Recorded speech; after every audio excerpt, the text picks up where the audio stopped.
Hello बच्चों, आज के वीडियो में हम लोग जानने वाले व्याकरण के कुछ वीवीआई ऑब्जेक्टिव्स जो आपके बिहार बोर्ड एग्जाम में निश्चित रूप से पूछे जाते हैं। तो शुरू करते हैं आज का वीडियो। पहला पहला पहला ऑब्जेक्टिव है, आधुनिक हिंदी वर्णमाला में मुख्यतः कितने वर्ण हैं। तो आधुनिक हिंदी वर्णमाला में मुख्यतः कितने वर्ण अगर पूछा जाए तो आधुनिक हिंदी वर्णमाला में मुख्यतः 52 वर्ण होते हैं, कुल 52 वर्ण होते हैं। तो इसका राइट आंसर डी हो जाएगा। आधुनिक हिंदी वर्णमाला में 52 वर्ण होते हैं। चलिए क्वेश्चन नंबर 2 पे आते हैं। पौ का उच्चारण स्थान क्या है। अगर पौ का उच्चारण स्थान पूछा जाए तो पौ जो है पवर्ग है और पवर्ग को हम लोग ओष्ठ से बोला जाता है। तो इसका राइट आंसर डी हो जाए, सी हो जाएगा। इसका राइट आंसर सी हो जाएगा। चलते हैं तीसरी क्वेश्चन की ओर।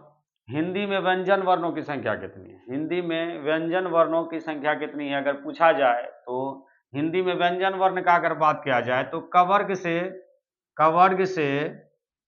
पवर्ग तक, कवर्ग से पवर्ग, कवर्ग से पवर्ग को लेकर और रौ और ढौ को लेकर टोटल 35। हिंदी में टोटल 35 वर्ण ऐसे हैं जो कि व्यंजन वर्ण की श्रेणी में है।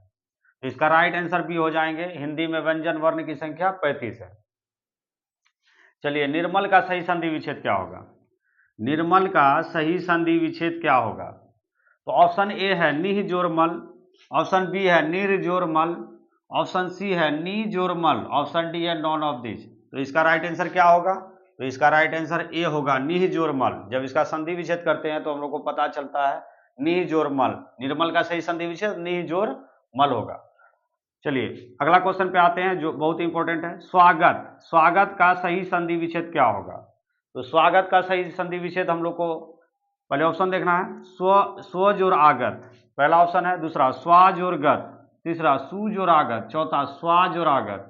तो इसका राइट आंसर अगर संधि विच्छेद किया जाए तो सु जोर आगत होगा। सु जोर आगत बहुत ही इंपॉर्टेंट है, इसको हम लोग को याद रखना है। सु जोर आगत बहुत ही इंपॉर्टेंट क्वेश्चन। चलिए 6 नंबर क्वेश्चन पे आते हैं। पावक का सही संधि विच्छेद क्या होगा। पावक का यहाँ पूछा गया है, पावक का सही संधि विच्छेद क्या होगा। पा जोर अक, पा जोर वक, पो जोर अक, पो जोर अक। तो यहाँ पा जोर अक है, पा जोर वक है, पो जोर अक है और पो जोर अक। यहाँ दो वाला मानेंगे हम लोग, यहाँ पो जोर अक हो जाएगा। तो इसका राइट आंसर डी हो जाएगा। पावक का सही संधि विच्छेद ऑप्शन नंबर डी। चलिए 7 नंबर क्वेश्चन पे आते हैं। स्वर संधि के कितने भेद हैं। तो यहाँ पूछा जा रहा है स्वर संधि के कितने भेद होते हैं। तो स्वर संधि के हम लोग पढ़ चुके हैं कि स्वर संधि के 5 भेद होते हैं। स्वर संधि के 5 भेद होते हैं। तो इसका करेक्ट आंसर सी हो जाएगा। चलिए अगला क्वेश्चन पे आते हैं। कृष्ण शब्द का विलोम क्या है। तो कृष्ण शब्द का अगर विलोम बोला जाए तो कृष्ण का अर्थ होता है काला यानी श्यामला। तो अगर यदि कृष्ण शब्द का यहाँ विलोम पूछा गया तो इसलिए इसका राइट आंसर बी हो जाएगा। कृष्ण शब्द का विलोम शुक्ल होगा। राइट आंसर इसका बी है। चलिए बढ़ते हैं अगला क्वेश्चन की ओर। कनिष्ठ, कनिष्ठ शब्द का विलोम क्या है। कनिष्ठ शब्द का विलोम क्या है।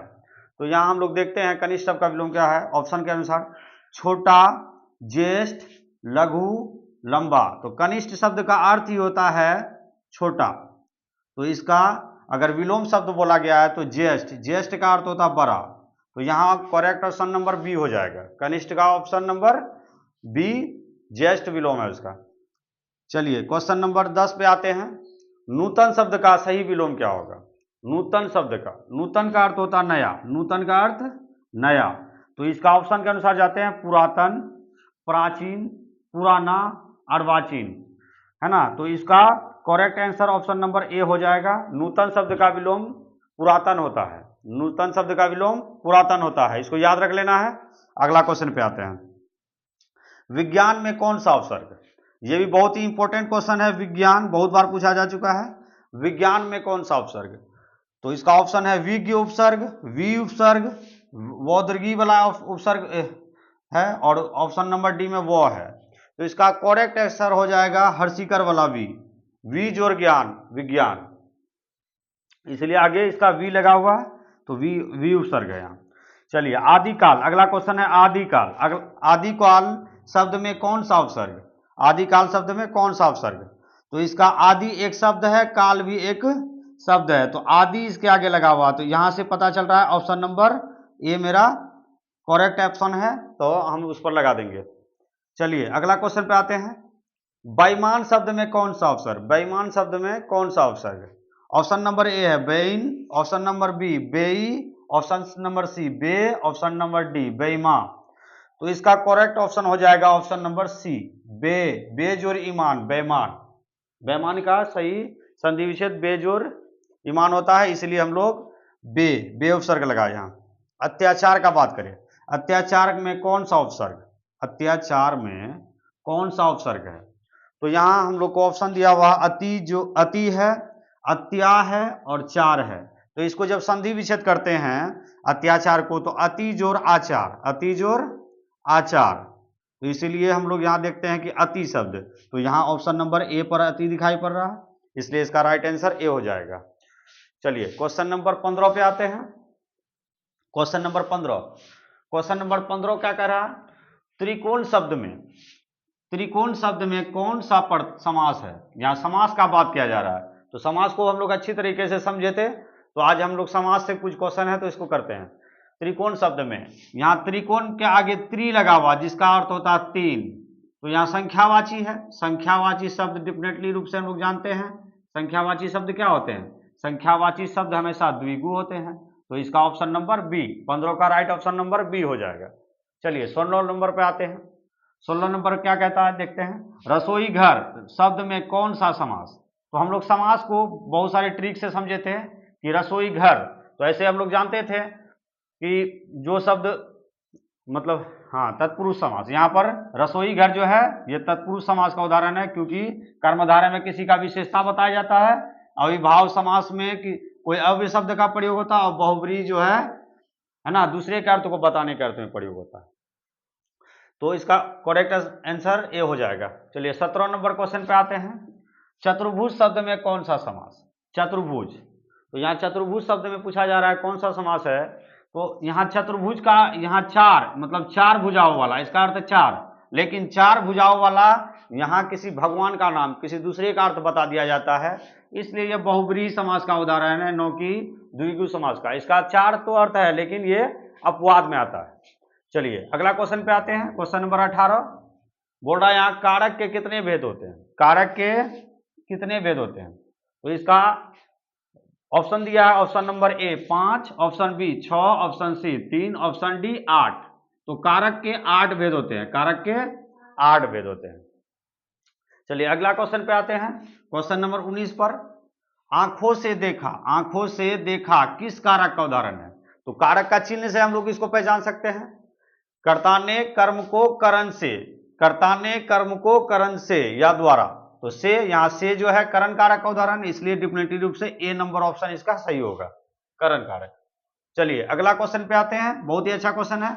वृक्ष से पत्ते गिरते हैं किस कारक का उदाहरण है? जो बहुत बार पूछा जा चुका है, वृक्ष से पत्ते गिरते हैं, तो यहां पर यहां भी है कर्ता ने कर्म को करण से, है ना, संप्रदान को के लिए आपादान भी से, तो यहां पर से है, बिछड़ने के अर्थ में जो से आएगा, है ना, वहां आपादान कारक होता है। तो वृक्ष से पत्ते क्या हो रहे हैं?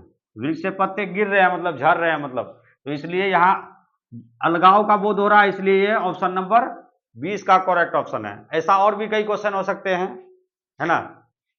चलिए अगला क्वेश्चन पे आते हैं। अच्छाई, अच्छाई शब्द में कौन सा समास, और सॉरी अच्छाई शब्द में कौन सा संज्ञा है? यहां पूछा गया कौन सा संज्ञा है अच्छाई शब्द में, तो संज्ञा का अगर बात किया जाए, लड़ाई, है ना, बड़प्पन, जहां पर भाव का बोध आए वो हमेशा भाववाचक संज्ञा में जाता है, तो हम लोग ऑप्शन नंबर ए इसका राइट आंसर है ना। 22 नंबर पे आते हैं। मोती शब्द में कौन सा संज्ञा, मोती शब्द में कौन सा संज्ञा? तो मोती एक नाम है ना, नाम को हम लोग बोल सकते हैं व्यक्तिवाचक संज्ञा, तो मोती एक व्यक्तिवाचक संज्ञा है, इसका option number D right answer है। चलिए 23 नंबर पे आते हैं। हिमालय शब्द कौन सी संज्ञा है? हिमालय शब्द कौन सी संख्या? हिमालय जो है ना, हिमालय जो है कोई एक ही नाम है, कोई एक नाम है और एक ही चीज है, तो इसलिए हिमालय शब्द जो है एक व्यक्तिवाचक संज्ञा का उदाहरण है, इसलिए यह राइट आंसर ऑप्शन नंबर ए है, हिमालय व्यक्तिवाचक संज्ञा का उदाहरण। चलिए अगला क्वेश्चन पे आते हैं। 24 नंबर क्वेश्चन, दीन शब्द का विशेषण है, दिन शब्द का विशेषण क्या होगा? तो दिन शब्द का विशेषण पे यहाँ ऑप्शन है दैनिक, दिन भर, सुदिन, दिवाकर। तो दिन शब्द का अगर यदि हम लोग विशेषण की बात करें तो दिन शब्द का विशेषण दैनिक होता है। दिन शब्द का विशेषण दैनिक, अर्थात ऑप्शन नंबर ए इसका राइट आंसर है। चलिए अगला क्वेश्चन पे आते हैं। 25 राष्ट्र शब्द का विशेषण है, राष्ट्र शब्द का विशेषण है। अगर राष्ट्र शब्द का विशेषण बोला जाए, ऑप्शन नंबर पढ़ा जाए, ऑप्शन ए राष्ट्रीय, ऑप्शन बी देशीय, ऑप्शन सी राजकीय, option D none of this, मतलब इनमें से कोई नहीं। तो अगर राष्ट्र शब्द का विशेषण का बात किया जाए तो ऑप्शन नंबर ए राष्ट्रीय राइट आंसर है, और option number A correct answer. चलिए अगला क्वेश्चन पे आते हैं। 26 नंबर क्वेश्चन पे आते हैं। 2 किलो आटा, 2 किलो आटा, यहां पर 2 का बात किया जा रहा है, ये परिमाण को दिखा रहा है। 2 किलो आटा किसको दिखा रहा है? परिमाण को। तो यहां पर पूछा किस विशेषण का उदाहरण है? गुणवाचक, ये नहीं है, परिमाणवाचक, संख्यावाचक, सर्वनामिक विशेषण। तो हम लोग बोल सकते हैं 2 किलो आटा मतलब ये परिमाण को, मात्रा को दिखा रहा है, इसलिए ये करेक्ट ऑप्शन नंबर बी हो जाएगा। चलिए अगला क्वेश्चन पे चलते हैं। गोल चेहरा, गोल चेहरा मतलब किसी का चेहरा गोल है, तो किस विशेषण का? मतलब ये जो है किसी के गुण को दर्शा रहा है कि वो आदमी का चेहरा गोल है, तो ये किस विशेषण का उदाहरण है? तो हम लोग बोल सकते हैं गोल चेहरा ये एक गुणवाचक विशेषण का उदाहरण है, गुणवाचक विशेषण का उदाहरण। तो इसका करेक्ट आंसर सी हो जाएगा। चलिए अगला क्वेश्चन पे आते हैं। अगला क्वेश्चन पे आते हैं कि अर्थ की दृष्टि से शब्द के कितने भेद होते हैं? तो शब्द के बारे में भी हम लोग पढ़ चुके हैं कि अर्थ की दृष्टि से शब्द के कितने भेद होते हैं। तो हम लोग जानते हैं कि अर्थ की दृष्टि से शब्द के 2 भेद होते हैं, सार्थक और निरर्थक। अर्थ की दृष्टि से शब्द के 2 भेद, सार्थक और निरर्थक, है ना। चलिए अगला क्वेश्चन पे आते हैं। पाठशाला, पाठशाला कौन सा समास, पाठशाला कौन सा समास का उदाहरण है? कौन सा शब्द है? पाठशाला कौन सा शब्द है? तो चलिए ये रूढ़ शब्द है कि यौगिक शब्द है कि योग रूढ़ है कि नॉन ऑफ दिस? तो रूढ़ शब्द उसे कहते हैं जिसका खंड या टुकड़ा नहीं किया जा सकता। पाठशाला का तो खंड और टुकड़ा कर सकते हैं, है ना। खंड, यौगिक, यौगिक शब्द क्या है? वैसे शब्द जिसका खंड या टुकड़ा करने पर अलग अलग दोनों का अर्थ निकलेगा, है ना। योग रूढ़, इसका भी खंड टुकड़ा करने पर 2 या 2 से अधिक शब्द भी आ सकते हैं। लेकिन पाठशाला मतलब पढ़ने का शाला, मतलब 2 अर्थ को दर्शा रहा है, इसलिए इसका करेक्ट ऑप्शन नंबर बी हो जाएगा, यौगिक। पाठशाला यौगिक शब्द है। चलिए क्वेश्चन नंबर 30 पे आते हैं। खिचड़ी शब्द है, यहाँ खिचड़ी शब्द का बात किया जा रहा है, ये ऑप्शन नंबर ए तत्सम, तद्भव, देशज, विदेशज। तो देखिए खिचड़ी शब्द जो है हम लोग घरेलू बोलचाल की भाषा में उसको बोल सकते हैं, यूज करते हैं, इसलिए हम लोग कह सकते हैं खिचड़ी शब्द जो है देशज, खिचड़ी शब्द देशज है। तो अगला क्वेश्चन में चलते हैं हम लोग। 31 नंबर क्वेश्चन कहता है कर्तव्य, कर्तव्य शब्द में कौन सा प्रत्यय है? तो यहाँ कर्तव्य, इसका प्रत्यय में हम लोग लास्ट में देखते हैं, इसका लास्ट में जो जुड़ा हुआ रहता है, तो य आ वै तव्य। तो इसका कर्तव्य का जब संधि विच्छेद किया जाए तो इसका लास्ट में तव्य, तो कर्तव्य में तव्य प्रत्यय लगा है, तो कर्तव्य में तव्य। चलिए अगला क्वेश्चन में चलते हैं। चचेरा शब्द में कौन सा प्रत्यय है? चचेरा शब्द में कौन सा प्रत्यय है? तो प्रत्यय शब्द का लास्ट में खोजना। चचेरा, चाचा जोर एरा, चचेरा का अगर बात करें चाचा जोर एरा, एरा शब्द आता है। तो यहाँ पर हम लोग देते हैं रा, ऑप्शन बी आ, ऑप्शन सी एरा, ऑप्शन डी आ। तो ये निश्चित रूप से ऑप्शन नंबर सी मेरा सही है। चलिए क्वेश्चन नंबर 33 पे आते हैं। परीक्षा बहुत बार पूछे जा चुके हैं। परीक्षा, परीक्षा में कौन सा प्रत्यय? तो परीक्षा प्रत्यय जो होता है शब्द के लास्ट में जुड़ने वाले शब्द को कहते हैं। तो परी, परी, इच्छा, इच्छा, रिक्षा। जब परीक्षा का जो संधि विच्छेद करते हैं परी जोड़ इच्छा, तो ऑप्शन नंबर सी करेक्ट है, ऑप्शन नंबर सी इसका करेक्ट आंसर है। चलिए 34 नंबर पर जब आते हैं, निम्न में कौन पुल्लिंग शब्द है? यहाँ स्त्रीलिंग और पुल्लिंग शब्दों का पहचान करना है। तो पुल्लिंग शब्द अगर बात करें, विवाह, दया, गीत, नदी। दया मेरा स्त्रीलिंग शब्द है, गीत मेरा स्त्रीलिंग शब्द है, नदी भी स्त्रीलिंग शब्द है, लेकिन विवाह शब्द जो है ये पुल्लिंग शब्द है। थोड़ा ध्यान देना, ये भी अच्छा क्वेश्चन है। विवाह शब्द पुल्लिंग शब्द है, जबकि दया, गीत, नदी हम लोग रूल के अनुसार पढ़े थे, नदियों के नाम स्त्रीलिंग हुआ करते हैं। चलिए 35 नंबर क्वेश्चन पे आते हैं। पराठा, पराठा, हम लोग जानते हैं खाने पीने वाले चीजों के नाम पुल्लिंग हुआ करते हैं, है ना, जैसे कि पुल्लिंग, जैसे पराठा, हलवा, ये सब पुल्लिंग शब्द है। पराठा हो गया, हलवा हो गया, ये सब शब्द पुल्लिंग शब्द के अंदर आते हैं। चलिए कवि, अगला क्वेश्चन आते हैं। कवि, कवि का स्त्रीलिंग रूप क्या होगा? यहाँ स्त्रीलिंग रूप पूछा गया कवि का, तो कवि का स्त्रीलिंग रूप कवित्री, जैसे कवित्री, ऑप्शन नंबर ए कवित्री, ऑप्शन नंबर बी कवियत्री, ऑप्शन नंबर सी कवियत्री, ऑप्शन डी कवित्री। तो हम लोग यहाँ पर अगर शुद्ध का बात करें तो ऑप्शन नंबर सी इसका करेक्ट आंसर होगा, कवियत्री। कवि का स्त्रीलिंग रूप कवित्री। चलिए अगला क्वेश्चन पे चलते हैं। सर्वनाम, सर्वनाम के कितने भेद हैं? सर्वनाम के कितने भेद होते हैं? तो सर्वनाम के हम लोग को पता है कि सर्वनाम के 6 भेद होते हैं। सर्वनाम के 6, टोटल 6 भेद होते हैं सर्वनाम के। चलिए अगला क्वेश्चन पे आते हैं। यह मेरा घर है, यह मेरा घर है, मतलब यह मेरा घर है, यह किस सर्वनाम का? यहाँ सर्वनाम खोजने के लिए बोल रहा है, तो किस सर्वनाम का उदाहरण है? तो इसमें अगर बात करें तो ऑप्शन ए निश्चयवाचक, ऑप्शन बी अनिश्चयवाचक, ऑप्शन सी संबंध, ऑप्शन डी प्रश्नवाचक। तो अगर यदि यहाँ देखा जाए तो यह मेरा घर है, मतलब निश्चित है कि हम यह मेरा घर है, तो इसलिए हम लोग बोल सकते हैं यह निश्चयवाचक सर्वनाम का उदाहरण होगा। चलिए ऑप्शन नंबर ए सही है इसका। 38 पे आते हैं, अगला क्वेश्चन। कुल सर्वनाम की संख्या कितने हैं? अगर सर्वनाम की कुल संख्या पूछा जाए तो सर्वनाम की कुल संख्या 11 है, ऑप्शन नंबर बी इसका करेक्ट आंसर है। चलिए अगला क्वेश्चन पे आते हैं। 39, कर्म के अनुसार क्रिया के कितने भेद? अगर कर्म के अनुसार से क्रिया के भेद पूछे तो हम लोग को पता होना चाहिए कर्म के अनुसार क्रिया के 3 भेद होते हैं। कर्म के अनुसार क्रिया के 3 भेद होते हैं। चलिए अगला क्वेश्चन का बात करें। मैं पत्र लिखता हूं, मैं पत्र लिखता हूं, यहां लिखता हूं कैसी क्रिया है?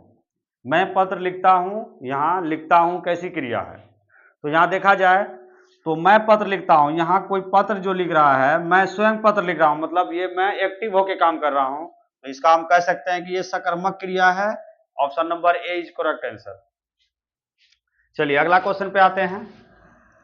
अगला क्वेश्चन भूतकाल, है ना, भूतकाल के कितने भेद हैं? भूतकाल के कितने भेद हैं? भूतकाल का अगर भेद का बारे में बात किया जाए तो भूतकाल के 6 भेद होते हैं। वही अगर वर्तमान काल का बात किया जाए, वही अगर वर्तमान काल का पूछ दिया जाए तो वर्तमान काल में 3 भेद होते हैं।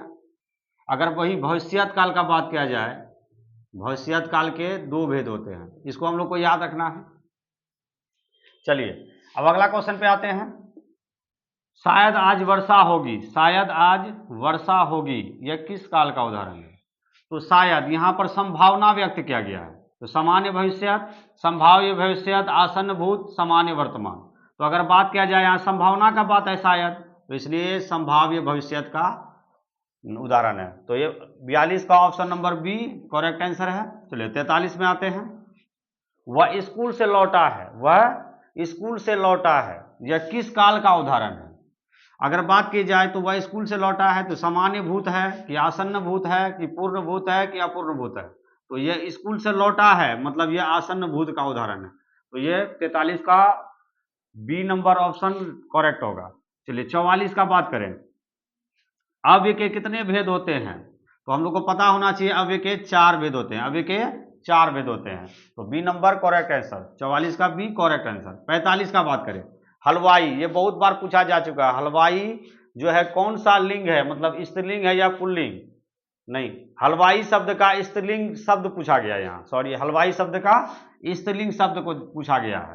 तो यहाँ हम लोग को देखना है ऑप्शन नंबर ए हलवीन। ऐसा तो नहीं होता हलवाई का हलवीन। हलुआइन, हलुआइन, हलुआनी, हलवाइन। तो हम लोग इस चारों ऑप्शन में अगर बात किया जाए तो हम लोग का ऑप्शन नंबर डी जो है हलवाइन, ये करेक्ट आंसर है। चलिए अगला आंसर पे अगला क्वेश्चन पे चलते हैं। जो नया आया हो, जो नया आया हो के लिए एक शब्द, अनेक शब्दों के बदले एक शब्द का बात अगर करें, जो नया आया हो तो उसको हम लोग क्या बोलते हैं? आगंतुक, नवागंतुक, अज्ञ, अतीत। तो नया आने वाला को हम लोग नवागंतुक बोला जाएगा। तो ऑप्शन नंबर बी, 46 का option number B correct answer होगा। चलिए 47 पे आते हैं। इंद्र का पर्यायवाची शब्द क्या है? इंद्र का पर्यायवाची शब्द क्या है? ये बहुत ही इंपॉर्टेंट है, इस पर थोड़ा ध्यान दें। इंद्र का पर्यायवाची शब्द श्री, वज्री, अस्मर, वेसर। अगर बात किया जाए इंद्र का, वज्रदेव, ये बहुत सारे नाम होते हैं, तो इसलिए इसका वज्री करेक्ट आंसर होगा। 47 का option number B is correct answer. अगला देखते हैं 48 नंबर क्वेश्चन पे आते हैं। दिल करा करना, दिल करा करना मतलब दिल को करा करना मुहावरे का अर्थ है, मतलब कोई भी काम को अगर यदि दिल से अगर किया जाए तो मतलब साहस वाला काम होता है। जैसे बहुत, इसका ऑप्शन देखा जाए बहुत अधिक घमंड होना, दिल करा करना मतलब ये मैच ही नहीं कर रहा है। नरम होना, दिल करा करने का मतलब नरम नहीं होना। भुला देना, ये भी गलत आंसर है। डी साहस करना, ये बिल्कुल सही है, क्योंकि दिल करा करना का मतलब कोई चीज के लिए, कार्य को लिए साहस करना, इसका अर्थ होता है। चलिए अगला 49वां नंबर क्वेश्चन पे जाते हैं।